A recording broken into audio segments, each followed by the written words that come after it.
Hello students, तो आज हम करने वाले चैप्टर 7 इंटीग्रल्स एनसीईआरटी और चैप्टर जाने वाला आपका बहुत ही जबरदस्त। हाँ जी, बहुत ही जबरदस्त। तो आइए सबसे पहले जानते हैं इंटीग्रेशन की डेफिनेशन। इंटीग्रेशन की डेफिनेशन क्या है? देखिए, integration is reverse process of differentiation. हाँ जी, integration is reverse process of differentiation. According to definition देखिए क्या, अगर capital F X plus C का डेरिवेटिव स्मॉल एफ एक्स है, अगर capital F X plus C का डेरिवेटिव स्मॉल एफ एक्स है, तो स्मॉल एफ एक्स का इंटीग्रेशन क्या होगा? Capital F X plus C. According to definition आप ये चीज देख सकते हो, बिल्कुल समझ में आपको आ जाएगी। अच्छा, इसमें हम जानते हैं कि कौन कौन क्या क्या चीजें है ना, इनका मतलब जानते हैं। ये जो आपका integration F X D X है, ये इसको क्या बोला जाता है? Integration F X D X को क्या बोला जाता है? Integral of f with respect to x। इसको क्या बोलते हैं सारे को? Integral of f with respect to x। समझ लीजिए, ये चीजें पता होनी चाहिए हमें। पूरा पूरा चैप्टर पढ़ लेते हैं, हमें पता ही नहीं चलता कि कौन चीज क्या बोली जाएगी। तो देखिए, ये जो integration of f of x dx क्या बोला जाता है? Integral of f with respect to x। अच्छा, fx इसमें जो fx है, इसमें जो fx है वो क्या कहलाया जाएगा? इंटीग्रैंड। क्या कहलाया जाएगा? इंटीग्रैंड। इसमें जो fx है, इसमें जो fx है स्मॉल fx, वो क्या कहलाया जाएगा मेरे भाई? इंटीग्रैंड बोला जाएगा। ठीक है। और जो इसमें x नजर आ रहे हैं, जो इसमें x नजर आ रहे हैं, जो इसमें x नजर आ रहे हैं, इसमें x नजर आ रहे हैं, वो क्या बोले जाएंगे? Variable of integration. क्या बोले जाएंगे मेरे भाई? Variable of integration. सारी चीजें आपको बहुत अच्छे से मालूम होनी चाहिए, क्योंकि अगर हमें यही नहीं पता इसमें कौन चीज क्या है तो पढ़ना बेवकूफी है। ठीक है, तो मालूम होनी चाहिए आपको सारी चीजें। और फाइनल कह रहा है कि कांस्टेंट ऑफ इंटीग्रेशन, ये जो c है आपका, ये जो c है, इसको बोलते हैं कांस्टेंट ऑफ इंटीग्रेशन। इस c को क्या बोलते हैं? Constant of integration. और ये क्या कहला जाए? ये क्या होता है? कांस्टेंट ऑफ इंटीग्रेशन क्या होता है? Any real number c। ये कोई या तो कोई रियल नंबर हो सकता है, ये जो c है आपका या तो कोई रियल नंबर हो सकता है, और आप इसको कंसिडर कर सकते हो कांस्टेंट फंक्शन के रूप में भी। इस c को आप कंसीडर कर सकते हो कांस्टेंट फंक्शन के रूप में भी। तो आपको जो जो चीजें मैंने बताई है वो बहुत अच्छे से मालूम होनी चाहिए, बहुत अच्छे ढंग से आपको सारी चीजें पता होनी चाहिए, क्योंकि हर चीज का मीनिंग हमें यहाँ पे मालूम होना चाहिए। आगे चलते हैं और नई चीजें सीखते हैं इसके बारे में, इसको थोड़ा और डिटेल से सीखते हैं। तो यहाँ पे मान लो आपके पास फंक्शन एक्स क्यूब है, इसका डेरिवेटिव करना है, तो इसका डेरिवेटिव क्या लिखोगे आप? 3x square. और यहाँ पे आपके पास फंक्शन एक्स क्यूब प्लस 1 है, तो इसका डेरिवेटिव करना है तो क्या लिखोगे? 3x स्क्वायर प्लस 0 लिखो चाहे मत लिखो। यहाँ पे एक्स क्यूब प्लस 3 का आपको डेरिवेटिव करना है, तो इसका डेरिवेटिव 3x स्क्वायर प्लस 0 लिखो चाहे मत लिखो, प्लस 0 मत लिखो, कोई जरूरी नहीं है। ठीक है, तो डेफिनेशन क्या कहती है मेरे भाई? सिंपल डेफिनेशन आपकी क्या कहती है कि integration is reverse process of differentiation. मतलब कि अगर मैं 3x स्क्वायर का आपसे इंटीग्रेशन करने के लिए बोल दूं, तो अकॉर्डिंग टू डेफिनेशन आपके आंसर क्या क्या होंगे? यहाँ पे आपका आंसर एक्स क्यूब भी हो सकता है, आपका आंसर एक्स क्यूब प्लस 1 भी हो सकता है, क्योंकि रिवर्स प्रोसेस ऑफ डिफरेंशिएशन मतलब अगर इसका डेरिवेटिव ये है तो इसका इंटीग्रेशन ये होना चाहिए। और यहां पे आप समझ पा रहे होंगे कि 3x स्क्वायर के आंसर तो ये भी हो सकता है 3x square. Integration of 3x square आप निकाल रहे हो, तो आप ये भी कह सकते हो, आप ये भी कह सकते हो, आप ये भी कह सकते हो, तो आप इनमें से कौन सा लिखोगे? तो कॉमन चीज तो लिखनी है, सब में एक्स क्यूब है, लिख दो मेरे भाई, एक्स क्यूब तो लिख दो बस, बिना सोचे समझे, कॉमन है। अब यहां पे अगर मैं प्लस करके 0 लिखूं, इसके साथ प्लस 0 है ना, 0 लिखूं तो 1 3 नाराज, 1 लिखूं तो 0 3 नाराज, और 3 लिखूंगा तो 0 और 1 नाराज। तो करना क्या है? सिंपल, आपको सबको मनाना है, और सबको मनाने के लिए यहां पे हम लगाते हैं c। सबको मनाने के लिए यहां पे लगाते हैं हम c, और इस c को बोलते हैं आर्बिट्रेरी कांस्टेंट। अभी मैं बता के भी आया था।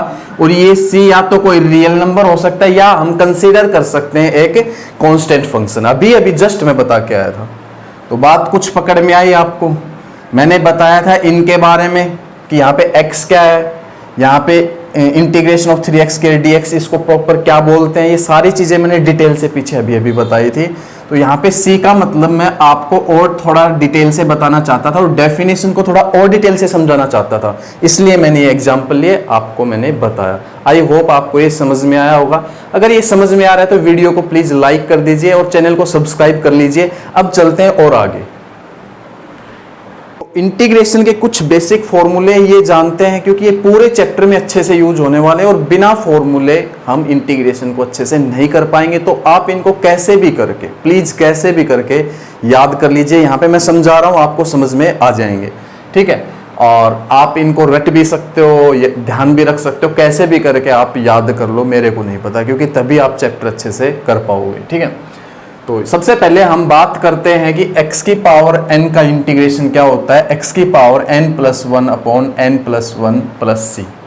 मतलब कि अगर आपके पास ऐसा हो x स्क्वायर का इंटीग्रेशन आपको बोल दे, तो आपको करना क्या है, पावर में एक जोड़ के अपॉन में u का u लिख देना है और प्लस में c, बस ये काम करना है।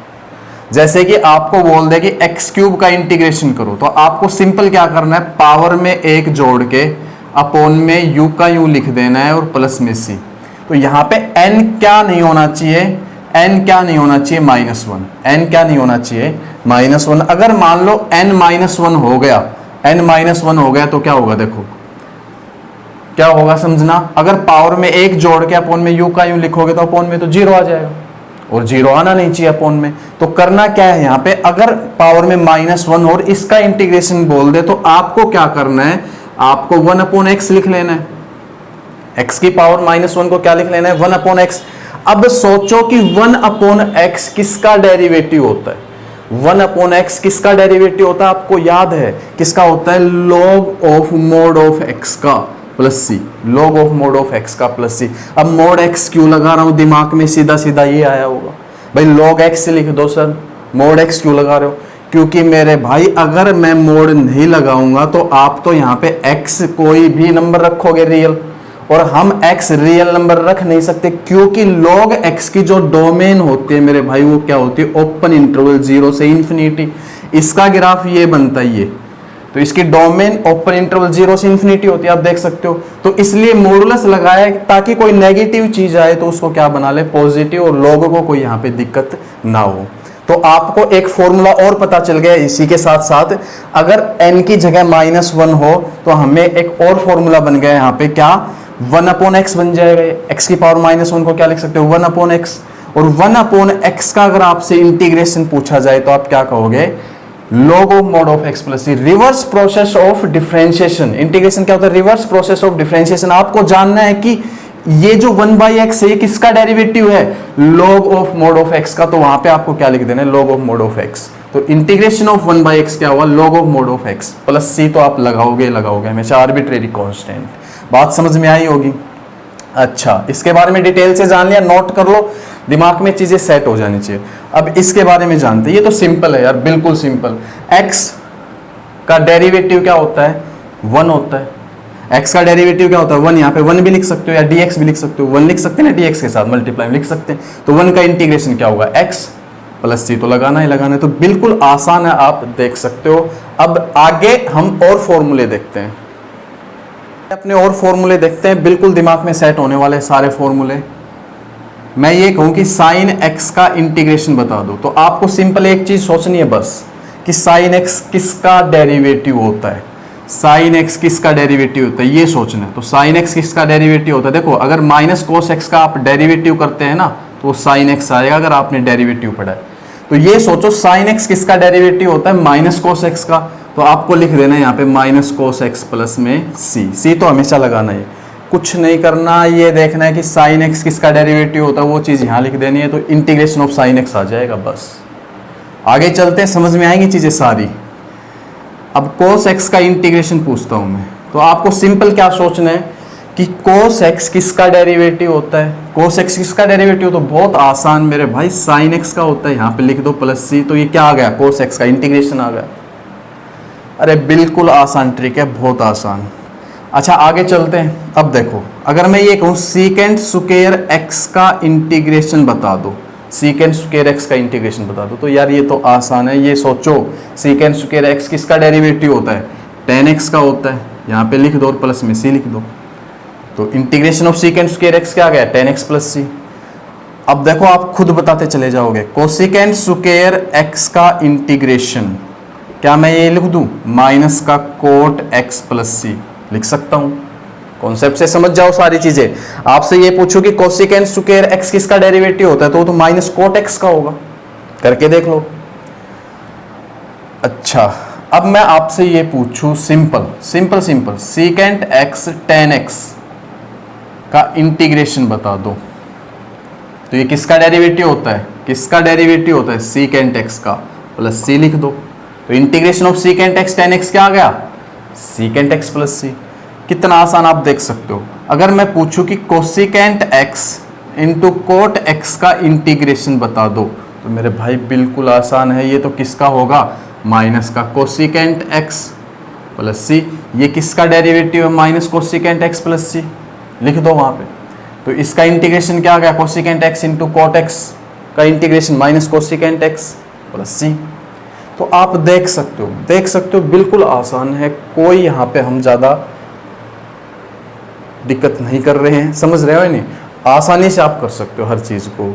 आपको ये पता होना चाहिए कि ये किसका डेरिवेटिव, बस आप फॉर्मूला खुद तैयार कर दोगे और फॉर्मूले जानते हैं आगे। फॉर्मूले बता रहा हूं नोट करते जाइए सारे काम के। और फॉर्मूले देखिए dx upon under root 1 minus X square. Simple मैं आपसे ये पूछूं कि 1 upon under root 1 minus X square किसका डेरिवेटिव होता है, तो आप बोलोगे साइन इनवर्स एक्स का। और ये किसका डेरिवेटिव और हो सकता है आपको पता हो, माइनस कोस इनवर्स एक्स का भी हो सकता है। आप देख सकते हो, करके देखिए माइनस कोस इनवर्स एक्स का डेरिवेटिव करते हैं, चलो देखते हैं। तो ये माइनस तो यू की यू, और कोस इनवर्स एक्स का क्या होता है minus 1 upon under root 1 minus X square होता है नहीं, तो minus minus plus 1 upon under root 1 minus में एक्स स्क्वायर। तो ये तो इसका भी डेरिवेटिव होता है, तो आपको ये भी लिख देना है। कहने का मतलब आप dx upon under root 1 minus X square को यू भी लिख सकते हो, integration of 1 upon under root 1 minus X square dx।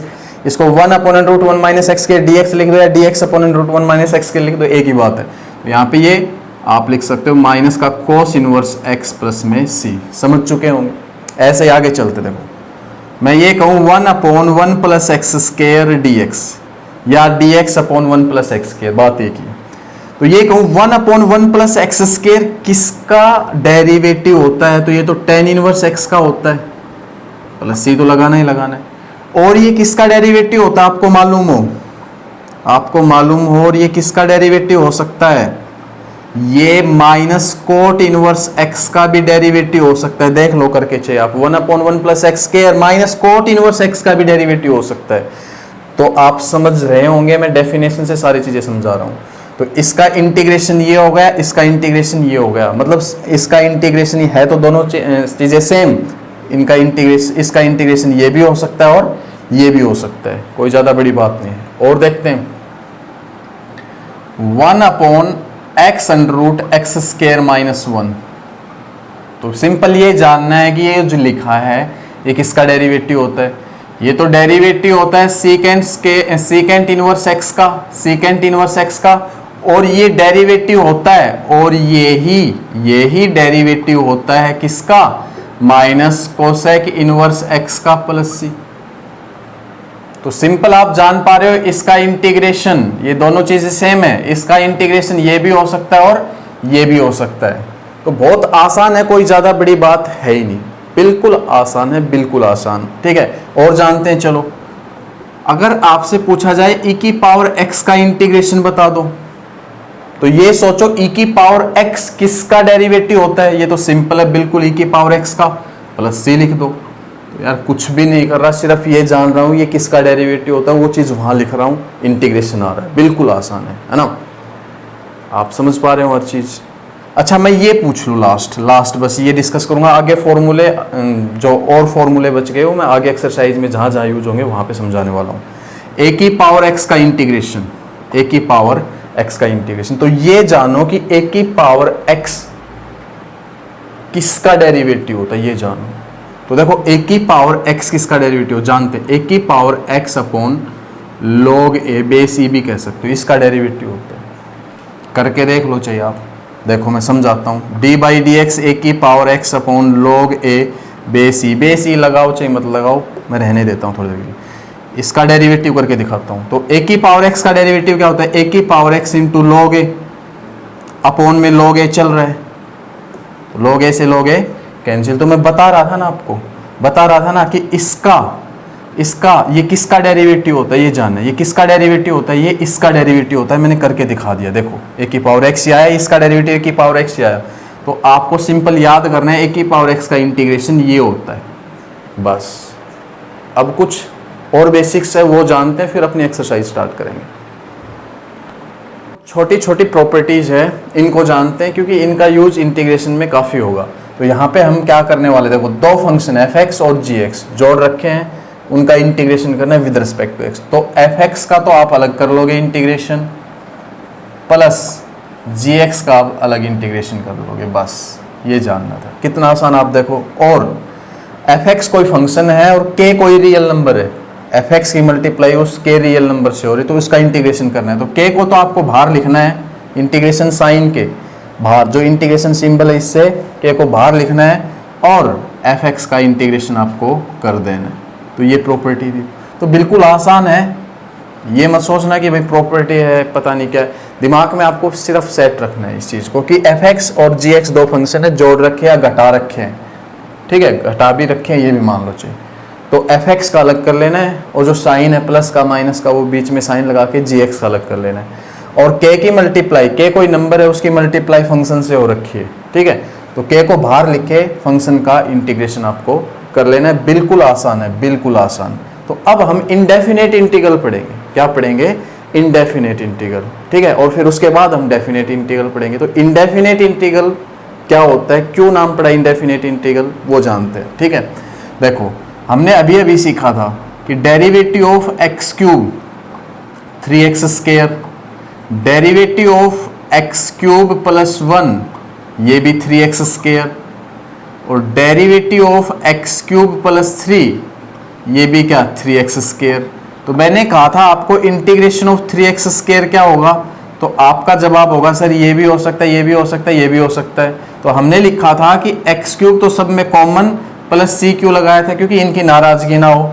तो कहने का मतलब ये है यहाँ पे कि 3x स्क्वायर का जो इंटीग्रेशन है ये भी हो सकता है, ये भी हो सकता है, ये भी हो सकता है, और ऐसे ऐसे और भी बहुत से हो सकते हैं, एक्स क्यूब प्लस 5 भी हो सकता है। तो क्या इसका एक आंसर है या ज्यादा आंसर है, ज्यादा आंसर है, तो इसलिए इसका नाम क्या पड़ा, इंडेफिनेट इंटीग्रल। क्या नाम पड़ा, इंडेफिनेट इंटीग्रल। तो हम पढ़ने वाले इंडेफिनेट इंटीग्रल, और फिर डेफिनेट इंटीग्रल पढ़ेंगे तो डेफिनेट इंटीग्रल के बारे में जानेंगे।